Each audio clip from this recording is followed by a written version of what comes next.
Bien, muchas gracias. Última presentación. Agradecimiento a la FEPAC por la invitación. Tener la oportunidad con ustedes de compartir la experiencia de Colombia sobre este tema. Nosotros también, al igual que la Oficina de Perú, hemos venido trabajando sobre todo en ese tema de cómo disminuir, cómo lograr construir infraestructura que reduzca la pérdida de biodiversidad y los servicios ecosistémicos en un tema que ustedes han venido planteando desde diferentes perspectivas.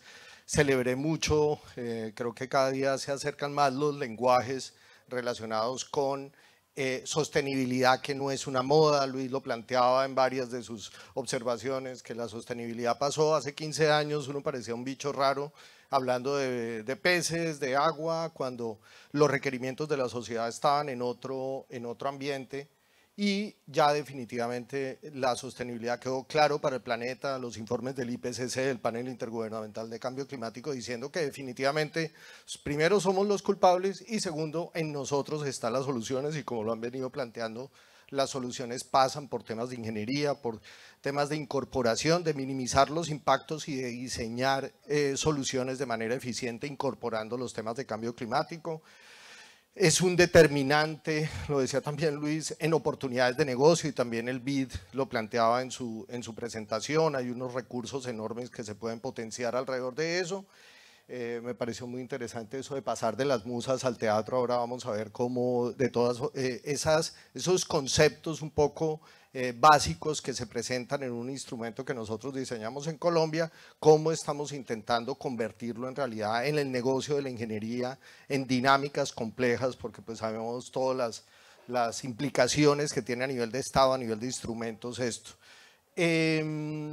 Y un tema también interesante que me pareció el tema de competir por calidad y no por precio. Yo creo que aquí hay algunas personas de los estados, está una persona del ministerio, Magda, del Ministerio de Transporte de Colombia, y vemos la necesidad de cómo convertir en regulación muchas de las recomendaciones. Podemos estar de acuerdo entre los ingenieros, entre las autoridades, entre ONGs ambientales, pero si eso no se convierte en regulación, no se incorpora en los términos de referencia, en los manuales de procedimientos, o sea, el camino que hay que andar es un camino enorme, y pues parte de lo que hicimos precisamente fue eso, y pues queremos compartir con ustedes ese tema. Pues, elemento básico es que en Colombia pues hemos estado trabajando con los motores de deforestación. Ya Kurt lo planteaba, uno de los motores básicos de deforestación es precisamente la expansión vial. Ahí vemos en Colombia cómo las zonas de más alta deforestación, esto es del IDEAM, que indica que las zonas de más alta deforestación, creo que se pierde el láser ahí, son unas zonas en la Amazonia, el borde occidental de la Amazonia, y la expansión vial es uno de los dinamizadores de una serie de actividades que generan deforestación, que es uno de los principales generadores de gases de efecto invernadero en Colombia. Entonces, pues a través de esa deforestación se genera tala de madera, extracción ilícita de minerales, ganadería extensiva, apropiación de tierras, unas dinámicas ilegales complejas. Y pues vemos ahí el caso claro de una carretera y toda la deforestación que se está generando, entre otras cosas, como parte del proceso de paz que se dio en el país, se han dinamizado esos procesos de deforestación de manera intensiva, y eso está generando pues un agravante en emisiones de gases de efecto invernadero y comprometiendo, entre otras cosas, los resultados del país en materia de cumplimiento de la NDC, las expectativas de reducción de gases de efecto invernadero del país. Entonces, ¿qué planteamos para eso? Los lineamientos de infraestructura verde vial. En Colombia existe una figura que son las agendas interministeriales. Desde hace más de 10 años estaba planteado una agenda entre el Ministerio de Ambiente y el Ministerio de Transporte de incorporar unos elementos adicionales a los que ya están considerados. De pronto, creo que en muchos de nuestros países están las licencias ambientales de los proyectos, pero ni todos los proyectos son sujetos de licenciamiento ambiental. Hay algunos que tienen instrumentos de menor jerarquía, unas guías metodológicas, pero también no hay institucionalidad para hacer cumplir esas guías metodológicas, ni tampoco los diseños incluso que se plantean en las licencias ambientales. Entonces lo que planteamos es que teníamos que ir más allá, y lo que se planteó con los ministerios de Transporte y Minas, y Transporte y Ambiente, y con el acompañamiento de FCDS, la Fundación para la Conservación y el Desarrollo Sostenible, que trabaja mucho en la Amazonia, y WWF con el apoyo de la Fundación MUR, fue este documento de lineamientos de infraestructura verde vial. Está en la página nuestra, hay algunos documentos de estos que trajimos impresos. Cuando los ponemos a ver y cuando ustedes lo puedan detallar, los planteamos para las diferentes fases de los proyectos, para planeación estratégica sectorial. Hay unas macrodecisiones regionales que se tienen que plantear, y es si algunos territorios de Colombia que están muy poco habitados, tienen comunidades indígenas, negras en algunos territorios aislados, si vale la pena abrir determinados territorios al desarrollo convencional del país. Entonces, esa planeación estratégica sectorial que se tiene que hacer para el sector de carreteras. Y en las diferentes fases de los proyectos: prefactibilidad, factibilidad, construcción, operación, rehabilitación y mantenimiento y desmantelamiento. Porque incluso en algunos territorios donde se presentan impactos ambientales derivados de carreteras que fueron hechas ilegales por actores ilegales, eventualmente se tiene que pensar en desmantelamientos para minimizar la intervención en algunos territorios. Y se planteó la necesidad de tener un enfoque de intervención temprana como un elemento para minimizar esos impactos ambientales. ¿Y qué se planteó? Pues aquí presento parte de los resultados del tema, y revisamos cómo materializar, cómo es el tema de pasar de las musas al teatro, cómo aterrizar esto. Entonces lo que hicimos fue identificar los instrumentos con que cuenta el sector transporte, y lo hicimos paralelo, no lo voy a presentar, con el sector ambiente. ¿Qué instrumentos tiene la institucionalidad para determinar cómo se materializa, digamos, la incorporación de los lineamientos de infraestructura verde vial para mejorar la gestión y para minimizar los impactos?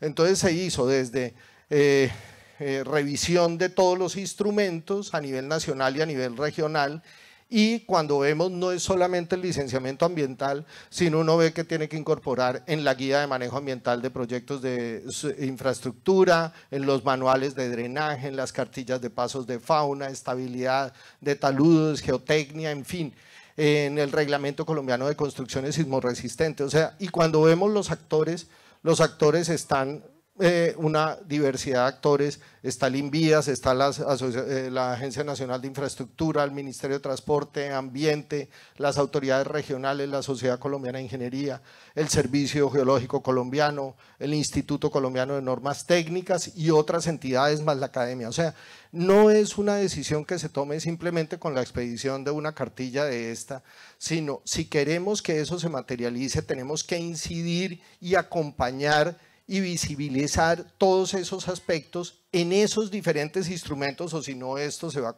quedar convertido en un documento que de pronto no tenga la trascendencia, que en últimas no es producir un papel, sino que esto se logre materializar en realidades. ¿Y qué hicimos?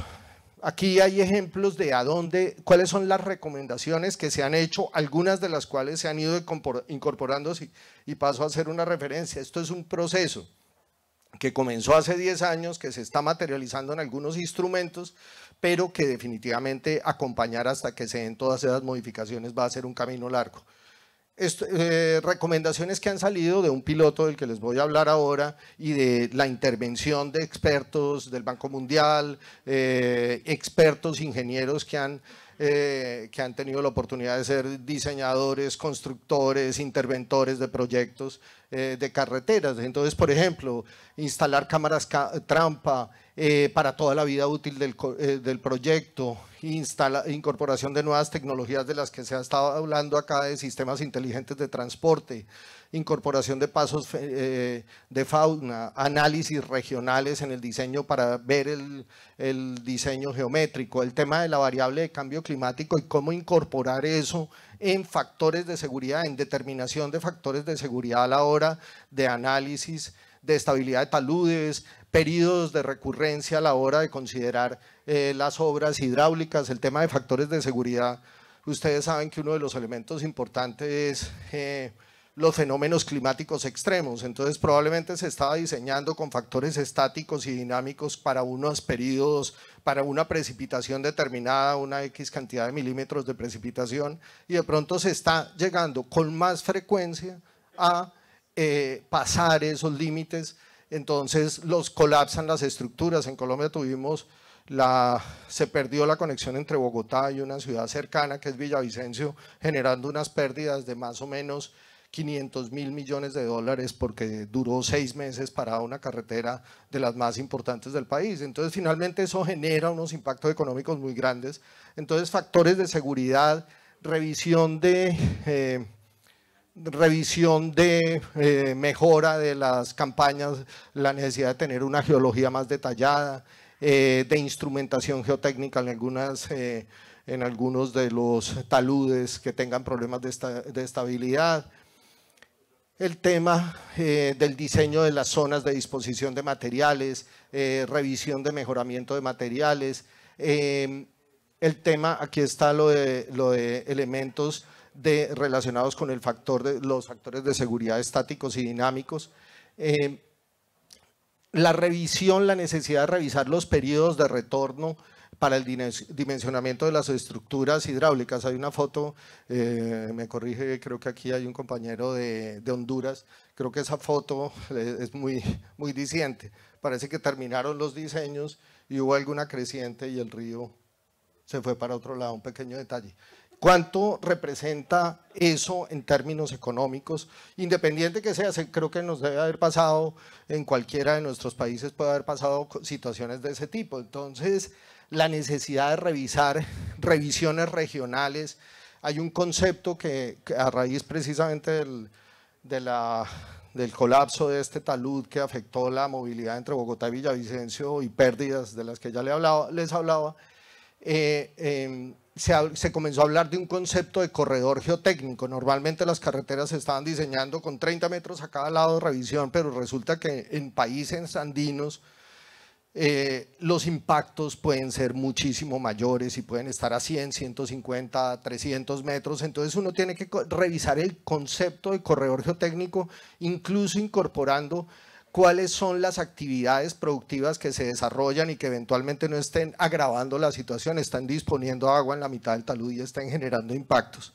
Entonces realmente es comenzar a ver esto no solamente por lo ambiental, sino por lo económico, las pérdidas económicas que puedan resultar de eso, la incorporación de tecnología BIM de la que estaban hablando hace unos minutos, análisis de sensibilidad, robusteciendo los factores de seguridad, etcétera. La incorporación de eso se hizo en un ejercicio interesante en la zona que les mostraba donde se está presentando mayor deforestación. Bueno, igual las comunidades tienen que tener desarrollo, generar bienestar, pues es la obligación de nuestros gobiernos, de nuestros países. Entonces, en esa zona, ¿cómo mejorar una carretera sin que necesariamente esa carretera genere unos impactos ambientales negativos ni se propicien fenómenos inapropiados? Entonces se seleccionó una carretera, San José del Retorno Calamar. Mitú es ya con la parte multimodal fluvial. Básicamente los aspectos que se trabajaron fue determinación de áreas de influencia del proyecto. Vean el departamento, se hizo casi en todo el departamento, un territorio grande con 4 parques nacionales conectados, entre otras cosas conectando Amazonia con el piedemonte de la cordillera oriental de Colombia, de los Andes. Se hizo una determinación de área de influencia, identificación de determinantes ambientales de ordenamiento territorial, identificar corredores regionales de conectividad ecológica. Lo que a nosotros nos importa no es tanto, pues evidentemente importa la vía y los impactos que genera, pero el tema es qué tanto se pierde la conectividad ecosistémica y como les mencionaba, eso conecta a Amazonia con la cordillera. Entonces, ¿cómo evitar eso? Entonces, primero tenemos que identificar cuáles son las especies, cómo se conectan, cuál es la movilidad, realizar análisis de capilaridad, establecer conglomerados viales, identificar impactos y aplicar jerarquía de mitigación, prevenir, mitigar, corregir y compensar, diseñar soluciones de ingeniería verde y fortalecer gobernabilidad para que las comunidades también actúen de manera eficiente en esto. Aquí ya hay detalles del proceso para identificar especies, criterios para seleccionar especies, análisis de información, agrupación de especies, especies focales, depredadores secundarios, primarios, identificar entonces cada uno de esos cómo tiene sus movilidades, hacer esta caracterización que la FCDS trabajó en esta identificación de cuáles por cada uno de los grupos identificados cuáles eran las especies y cómo se mueven y dónde se mueven, y eso permite a la hora de identificar capilaridades y movilidad, pues identificar efectivamente dónde y cómo se tienen que hacer los pasos de fauna o las diferentes estructuras para que no se pierda esa conectividad ecosistémica.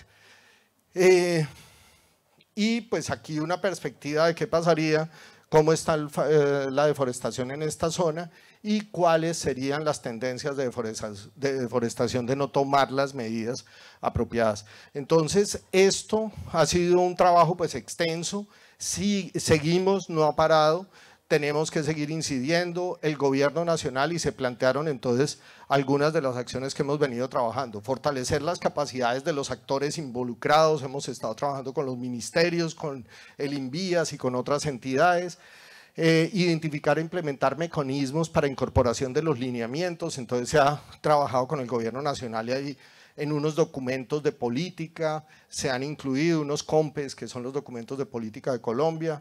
El presidente de la República hace un año hizo el lanzamiento de los lineamientos de infraestructura con la ministra de Transporte y se está intentando incorporar en licenciamientos ambientales y en esos otros instrumentos que les contaba, desde manuales, guías y términos de referencia para las obras de ingeniería. Incluir a los sectores financiero, asegurador y donantes internacionales. En este momento nosotros estamos haciendo un trabajo con el sector asegurador para ver cómo este mundo del riesgo de los seguros incorpora los lineamientos de infraestructura. Evidentemente el colapso de las vías pues termina generando pues toda esa repetición en el asegurador, reasegurador y demás, y obviamente en instituciones como el Banco Mundial o el Banco Interamericano de Desarrollo. Intercambios de experiencias en infraestructura vial verde, pues tuvimos ya unas reuniones con la Comunidad Andina de Naciones y pues parte de esto es precisamente de tener la oportunidad de compartir la experiencia que hemos hecho y apoyar proyectos pilotos, entre otras cosas. En este momento estamos evaluando cómo en algunos proyectos que se han incorporado este tipo de elementos, qué tanto le pega a el costo de los proyectos, que es también fundamental. Realmente, ¿qué tanto cuesta hacer una alcantarilla en el momento en que se está haciendo la obra con una capacidad hidráulica mayor? ¿O qué tanto cuesta tener que remover si la carretera ya está construida? Obviamente los costos se disparan, se suben mucho, pero se sube mucho el 5, el 10, el 15% del costo de una obra, pues evidentemente eso se tiene que monitorear y es lo que estamos haciendo en este momento con unos proyectos piloto, con el acompañamiento del INVIAS y del Ministerio de Ambiente. Y finalizo con pues amarrando un poco con los desafíos que planteaba precisamente Kurt al principio, y es cómo es fundamental el cumplimiento de los ODS, y no solo de los ODS, sino los compromisos de cambio climático, del marco global de biodiversidad, el convenio de diversidad biológica, y cómo esos compromisos de nuestros países que se tienen que traducir en hechos ciertos, y esos hechos ciertos se tienen que materializar en todos esos instrumentos de los que estábamos hablando, y ese cierre de brechas va a ayudar a cumplir precisamente esos compromisos, esas interrelaciones, dónde y cómo operar y cómo se pueden generar externalidades positivas. Los riesgos, cómo se puede planificar a escala de paisaje, y yo creo que en la presentación anterior precisamente se tiene que tener una mirada como un zoom out para ver esos contextos regionales y cómo se pueden afectar con los diferentes tipos de infraestructura. dónde colocar nuevas, cómo operarlas, cómo desmantelarlas si es del caso, y riesgos hacia la infraestructura en emergencia climática, que es una oportunidad también de aumentar la resiliencia de la infraestructura a través de esa protección de ese capital natural y de inversión en soluciones basadas en la naturaleza y conceptos como lo del corredor geotécnico que les comentaba. El agradecimiento nuevamente de que nos hayan invitado y el compromiso pues que entre todos creemos que podemos construir una realidad mucho mejor. Muchas gracias.